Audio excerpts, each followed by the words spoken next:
یعنی سارا خاندان، یعنی جس طرح کربلا کے اندر یزید اور شمر لائن نے امام حق، امام زمانہ حضرت امام حسین علیہ السلام کو شہید کیا تھا، ان کے خانوادے کو شہید کیا تھا، اسی طرح آج ان کی سنت پہ چلتے ہوئے علی خامنہئی اور ان کے خاندان کو شہید کر دیا گیا ہے۔ ایران سوگ میں ہے۔ ہم عالم اسلام، پاکستان اور ہم سب غم کے ان حالات میں ایران کے ساتھ کھڑے ہیں۔ السلام علیکم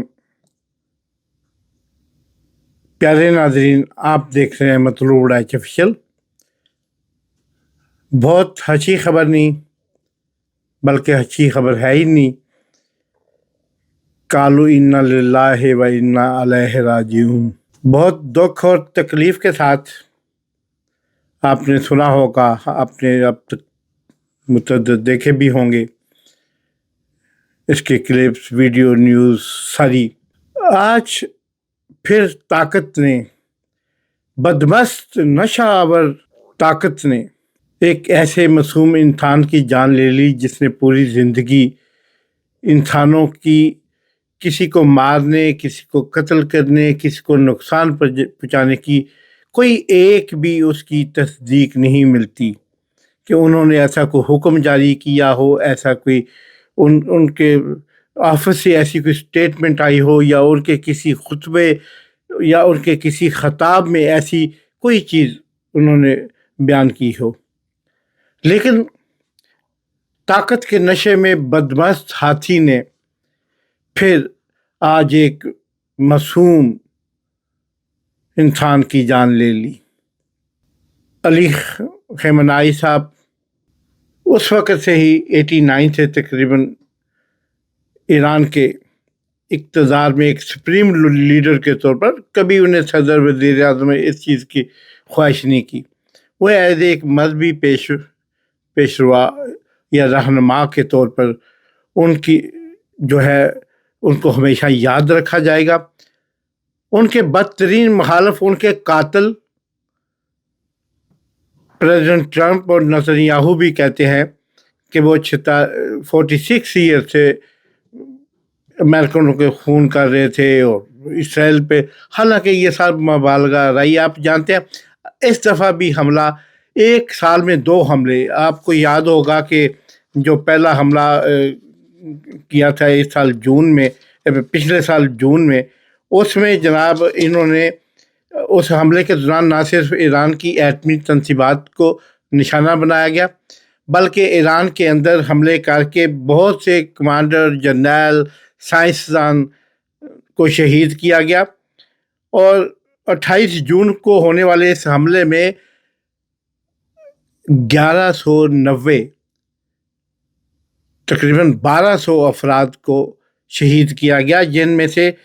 435 435 یہ ملٹری سے بلانگ کرتے تھے، شہید ہوئے، اور 436 436 سویلین اس میں شہید ہوئے، اور باقی 329 یا کچھ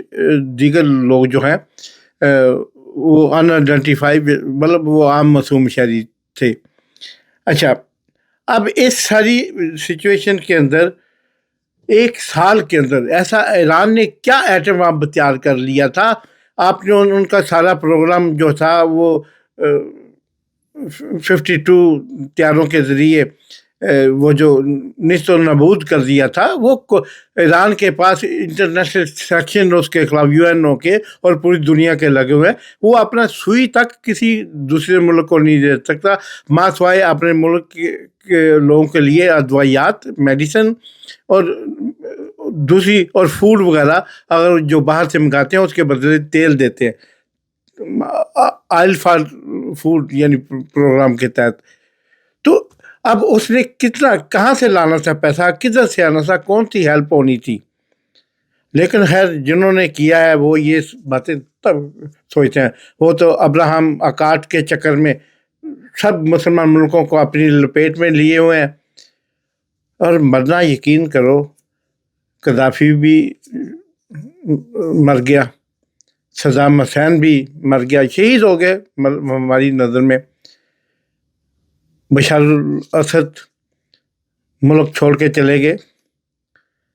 لیکن یہ کدھر جاتے؟ حسن نصراللہ کو آپ نے یعنی تمام مسلمان لیڈروں کو آپ نے ایک ابتدا آپ نے ذوالفقار علی بھٹو سے کی، یہ بھی یاد رکھنا چاہیے، اور آپ نے سب لیڈروں کو، اور جو آج بات کرتا تھا عمران خان، اس کو جیلوں میں ڈال دیا، اور رجیم چینج، اور ایران میں بھی وہی، آپ ایران میں رجیم چینج آپریشن کرنا چاہتے ہیں،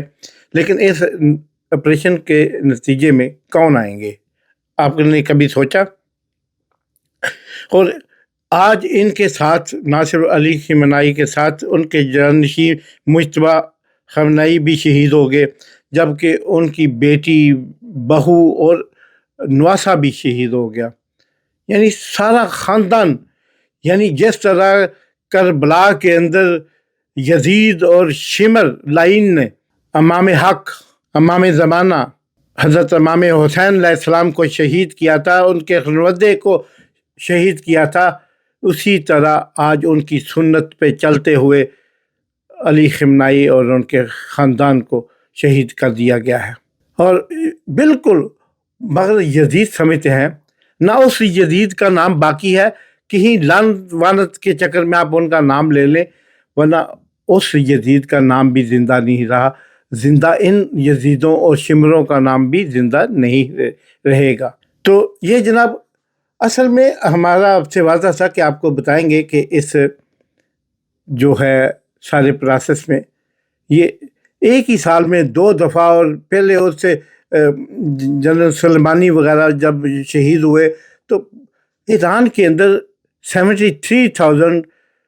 یعنی 73,000 جو ہیں یہودی، وہ صرف تہران کے اندر، اور باقی ایران کے اندر ٹوٹل 1,00,000 1.5 لاکھ اور بھی یہودی ہیں، جو نسل در نسل مطلب بڑی دیر سے، صدیوں سے رہ رہے ہیں، لیکن جب ان کی اپنی اسٹیٹ میں بن گئی ہے تو وہ ادھر جانے کی بجائے، ایران چونکہ سب سے بڑا اس اسرائیل کی مملکت کا مخالف تھا، وہ ادھر رہ کے بھی ان کو نقصان پہنچا رہے ہیں۔ اور پھر اس کے بعد جب ایران کا تھوڑا سا ڈپلومیٹکلی یا پاکستان کے ساتھ کسی تنازع کی وجہ سے پاکستان کے خلاف ہوئے، تو اپنی بندرگاہ چار بہار جو ہے وہ اس کے حوالے کر دی بھارت کے، اور بھارت نے اس بندرگاہ بنانے کے چکر میں اور انویسٹمنٹ کے چکر میں ایران کی سینکشن لگی ہوئی تھی، اس کو تو کوئی چاہیے تھا، بھوکے سے پوچھو کہ کیا چاہیے، وہ کہے گا روٹی، تو اب اس نے تو وہ دے دیا، اب لیکن بھارت نے اس بندرگاہ کی تعمیر کے آڑ میں وہاں پہ اپنے ہزاروں جاسوس پھیلا دیے، اور آپ کو پتہ ہے آج بھی جس وقت یہ حملہ ہوا ہے، کچھ ہی دیر پہلے مودی صاحب ادھر سے نکلے ہیں، اور نریندر مودی صاحب، نتنیاہو صاحب اور ٹرمپ صاحب نے، ان تینوں صاحبان نے مل کے اس قتل کی سازش تیار کی ہے۔ تاریخ گواہ ہے، ہمارا کل کا ولاگ پرسوں کا شاید آپ نے دیکھا ہوگا، ہم نے اسی پہ بنایا تھا۔ تو یہ جناب اب یہ ایسی واردات ڈالی گئی ہے، تو آپ یقین کریں وقت گزر گیا ہے، شہادتیں ہو گئی ہیں، ایران سوگ میں ہے، ہم عالم اسلام، پاکستان اور ہم سب ایران کے ساتھ کھڑے ہیں۔ غم کے ان حالات میں یہ سوگ بھی ختم ہوں گے، یہ سارا ختم ہوگا، لیکن دلوں کے سوگ کون ختم کرے گا؟ ایران اس کا بدلہ ضرور لے گا، اور لینا بھی چاہیے، کہ جب تم کسی کافر کے سامنے اپنا دایاں گال پیش کرو تو بایاں پھر نہیں کرو، نہیں، آپ اس کو اس کا جواب دو، اور مجھے امید ہے کہ اوپر والا میرا رب یہ سب دیکھ رہا ہے، وہ انصاف کرے گا۔